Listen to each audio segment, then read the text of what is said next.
Yes, last year we have the Niño in the Pacific, right? Well, the Niño is a good news for us because it brings the conditions to work against the intensification, right, of these systems.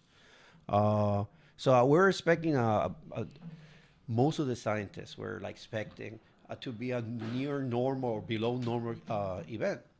My agency is the latest agency that put out their outlook. Always in the last week of May, they came in with high numbers.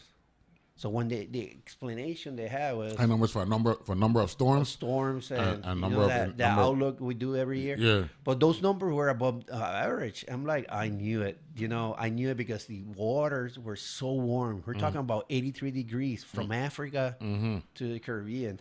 So that fuel was stronger than the wind shear that El Niño generates and limit the generation of storms during El Niño years. This year, the waters are even warmer, and El Niño is not there anymore. We're going to get into La Niña for August. So that's the peak of the season. Yeah. Explain the difference between El Niño and La Niña for the Okay, first of all, the first thing we need to explain is that this is a phenomenon that occurs in the Pacific. But because it's a global thing, the impact for us here in the Atlantic is stronger wind shear. Wind shears are winds between the mid levels and upper level of the atmosphere. If those winds are strong, every system that comes out from Africa as a tropical wave, it doesn't have an environment favorable for development because those winds will cut off the vertical development. So we associate El Niño with droughts because we have these storms coming by, or this tropical wave trying to develop, and this wind shear would not let the system intensify. Yeah. So wind shear is a good thing. It's a good thing until we start talking about droughts. Yeah.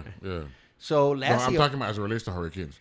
It's a good thing for when we were following hurricanes and we heard about potential wind shear, that means that we have something that's working against development for storms. Well, we learned that after Maryland.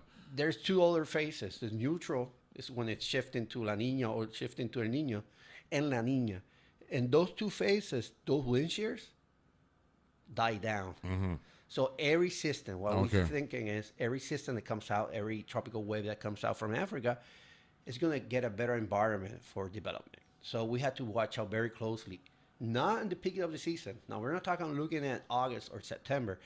I believe this year is going to be like last year, that we had the storm B and C as Cape Verde Island, Cape Verde season that starts in August when we start looking at Africa. Last year, that Cape Verde season started on June. And I believe that's going to happen this year again. Okay. So my suggestion to the people here in St. Croix, St. Thomas, all the territories is we need to get prepared now. We cannot wait until Ernesto Morar comes out with a watch, or a warning. We need to prepare right now because preparedness is not just buying a generator. Preparing is to sit down, to ask yourself what are your vulnerabilities?